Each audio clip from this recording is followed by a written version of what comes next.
What's up, everybody? Welcome back to another episode of the E-commerce Influence Podcast. My name is Austin Brawner, and today I'm excited. I'm bringing you a special bonus episode. Also, got a new microphone, which is exciting. I don't know if you can tell any difference, but upgrade the mic, and for your listening pleasure and my listening pleasure when I listen to myself in the podcast. But today, this is a special bonus episode. We've got actually 3 bonus episodes coming out. The reason that we're doing it is because right now, the enrollment period for our July cohort of the Intentional Wealth Accelerator is officially open, kicks it off. Now, Intentional Wealth is an 8-week accelerator program for e-commerce founders who are tired of doing it all themselves. During the program, you will find clarity on what you need to do, make valuable connections, and unlock growth in your business without sacrificing your health, your personal life, or your family. It's kicking off July 7th. We're taking applications right now. We ran the first program starting in February. It was a massive success, and it sold out, I think, in about 2 weeks. So if you're interested, head over to brandgrowthexperts.com/wealth.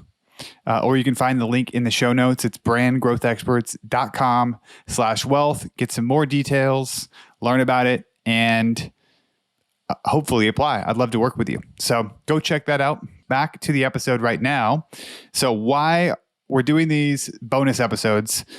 The bonus episode today is titled 9 Reasons Why Your E-commerce Business Will Stay Small. Now, this is just a solo episode, and the reason I'm talking about this is because I've been coaching e-commerce entrepreneurs for over 5 years now, and I've seen a lot of commonalities, and I've seen businesses that have grown really quickly, and I've worked personally with founders who have exploded growth, right? Literally gone from $100K in a year to $1 million a month, like that type of growth really, really fast. And I've also worked with other business owners who have continued to stay small, and for numerous reasons. And so I've been thinking about this, and I put together a list of 9 reasons why businesses, and I'm going to say why your e-commerce business will stay small. And these are things you can think about and you can change in your business to unlock growth. So this is the first one. The first reason why your e-commerce business will stay small. You are scarcity focused and not abundance focused. I think this is the biggest issue that I see facing business owners. It's the biggest reason why some businesses grow really fast and others stay small. Now, if you're always thinking that you're getting screwed over by people, or you're thinking that you're at the end, like you sign up for something. This is a good example. If you've had consistently bad interactions with agencies or partners, and you feel like you're always on the bad end of a deal, chances are you are leaning towards being more scarcity focused. And the best entrepreneurs that I work with, the ones that unlock the most growth, are on the opposite side of that. They think in terms of win-win, in terms of abundance, in terms of seeing a future that's much, much bigger than their present. And they're willing to bring other people into that. So that's number one.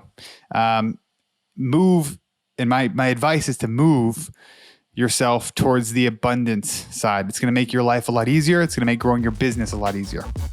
Second reason why your business might stay small is you don't see the game changing while it changes.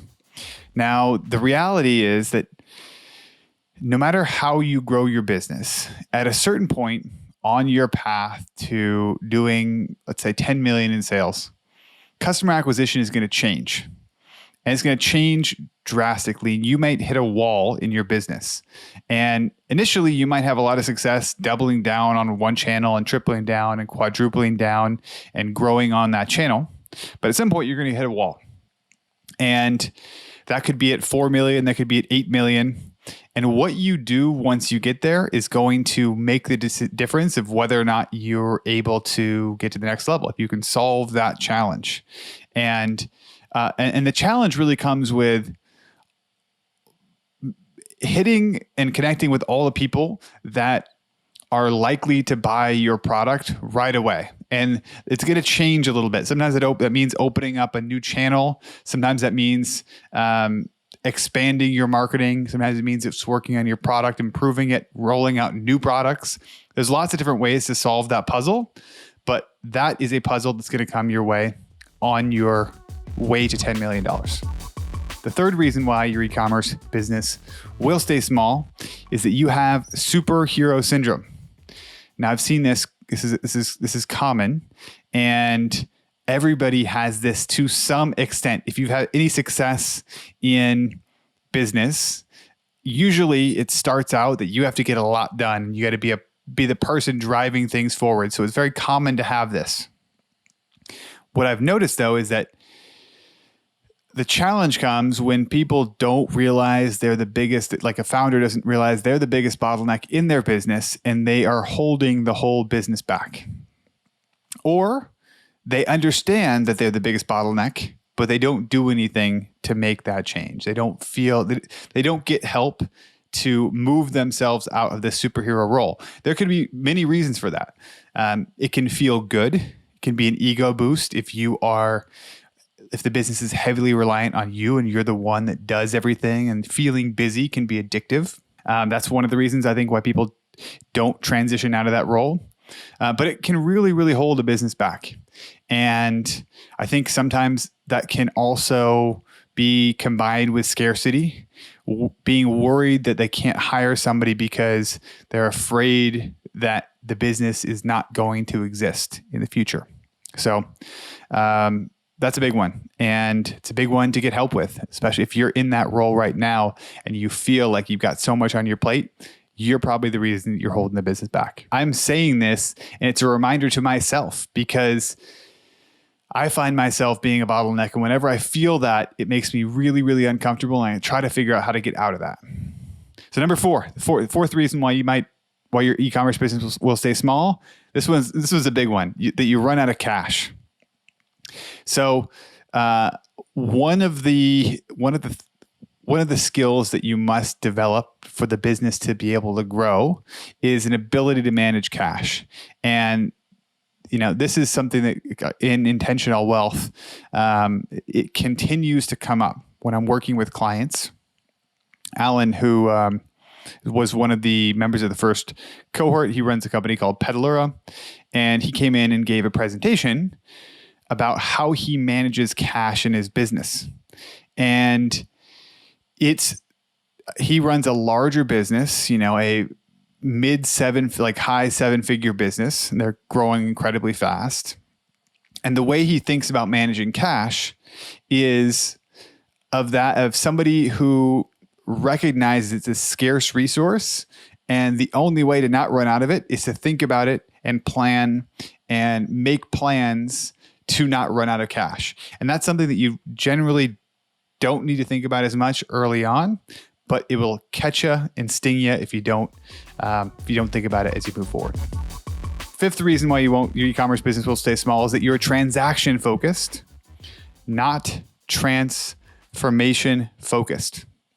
If you're transaction focused and you're just trying to sell a product, move on to the next one, what's going to happen is you're going to feel price pressure and you will focus on price.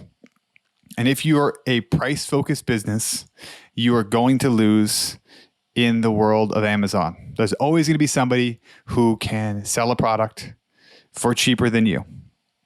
It's not a good business to be in.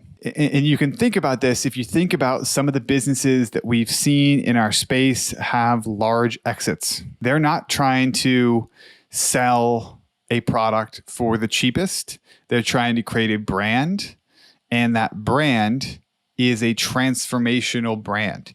When you buy that product, it means something about you, and your identity changes by buying that product. Those are the products that have the largest exits and the ones that have the least price pressure, because you'd rather pay for this product specifically because it means something about you than a cheaper one. So if you're in a transaction focused business, your focus should be getting out of that and changing it so you can make it more of a transformation type business. Number 6, the 6th reason why your e-commerce business will stay small is that you're tactic focused, not strategy focused. Now, this is one that happened. I see this quite often, and it can be kind of addictive. So if you are facing a lot of problems in your business, it's easy to be looking outside of yourself for tactics and things you can bring in to solve the problems that your business is facing, whether that's installing a new app, whether that's changing your vendor, changing an agency, hiring a consultant, doing all these things that are short-term tactic focused. I see this all the time, and I see the businesses that stall out are the ones where the founders are running around all the time looking for the next magic bullet. This can get you some growth in the beginning, especially if you have a cool product, but it will eventually slow you down. Instead, you need to be thinking about like long term. What is the overarching strategy of how you're going to acquire customers, how you're going to retain customers, and what can you do to support that versus just installing every Shopify app and thinking, reading a blog or listening to this podcast and doing whatever they say right now. 7th reason why your e-commerce business will stay small is that you don't know what you want or what your business is. So this is one that keeps popping up in working with clients. Now, I'm going to say there's so many different ways to run your business. You can run it completely remote, or you can have an in-house business, an in-house team. You can hire agencies, or you can hire people in-house, or you can decide to be a marketing business, or you can decide to be a product business. And I'm going to go through each one of these because I've get a lot of questions about whether or not, is it better to run a remote company or an in-house business and have an office and that sort of thing? That is definitively up to you. I've seen both of these things work. I've seen people have success with both of them. Where there's no success is when you're in between and you don't make a decision about what you want. We want to build a remote business. Our systems, our business is built around being remote. And we've committed to that. It's intentional. So whatever you decide, commit and make sure you're intentional about that. Should you hire agencies or hire people in-house? Well, again, it goes back to what you see the future for your business look like and making a commitment. This goes to a bigger question in my mind, which is, are you a marketing company or are you like a product business? And there's differences here because there are some companies that, like some brands that inherently, they take a product, they dress it up and they sell it. Whether you're selling sunglasses, whether you're selling shoes, whether you're selling t-shirts or supplements, at the end of the day, most of those companies are actually just marketing companies.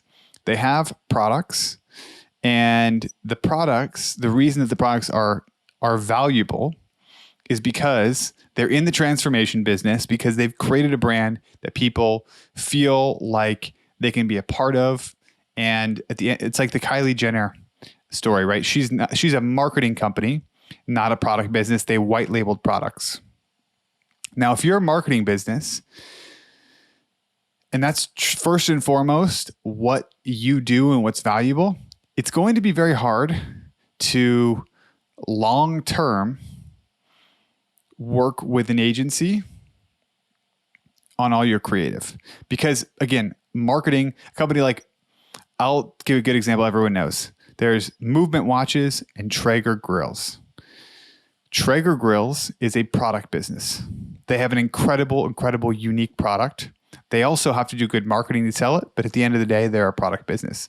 Movement Watches is a marketing company. They're selling sunglasses you can buy basically anywhere, and watches you can buy basically anywhere, but what they're selling is this brand. It is hard to have success long-term if you're a marketing company and you outsource your marketing. If you're a product business, you can actually have a lot of success long-term outsourcing your marketing if you recognize what you are. Long story short, be clear about what you are. Think clearly about that. I mean, I'll tell you, we are a marketing company, so a lot of stuff we bring in-house because it's super valuable for us. Eighth reason why your e-commerce business will stay small is that you think in terms of cost, not investment. Again, this goes back to my number one point, which is scarcity, not abundance focused. Instead of thinking about what you can take out of the business, think about what you can give to the business and where you can direct your cash to invest in the business to make it run, two things, make it run more smoothly and increase the value. Now, if you're thinking about the business and the value of the business, I often hear, I can't afford to hire a person in that role right now. But you might be in a position where you are doing too much in the business and you're scattered so thin that you're holding the business back. And instead of trying, this is where it can get really challenging. And everybody has their own different needs financially. But I see this time and time again that people either wait too long to hire somebody for a key role because they don't feel like they can afford it, even though when they hire that role, it's going to unlock them to do something else in the business that allows the business to grow. And that is a really big challenge. And it's the same with investing in education and training. It's not expensive if it's going to help you down the road create more value in your business and build a more valuable business. So that's one to think about. Number 9, the 9th reason why your e-commerce business will stay small is that you try to do it all alone. And this is, I think, the biggest one, the biggest cheat code in business is to get help from other business owners, from coaches, from mentors, from other people that have been in the game who have more experience or different experiences than you. This is not like it was in school where you'd get in trouble for copying the answers off of somebody else or getting help and working with somebody else on a test. No, the answers are out there, and success leaves clues, and everybody is building a business differently. And this is the thing that's so interesting about connecting with peers, people at your level. A simple question, asking somebody who has different experience than you, but is at a similar level of sophistication with their business, asking them the simple question of, if you were in my position, how would you run my business? Can literally change the game for you. And that is part of the inspiration for building intentional wealth and turning it into a cohort program where you go through this with other people at the exact same level as you. Because I've seen time and time again, the simplest conversations about business side, just like little things that you might hear somebody say about something that they've done in the business can change the game. A suggestion for an agency to hire, or a consultant, or a developer, or an app, or just simply the feedback of, I noticed this when I'm on your website.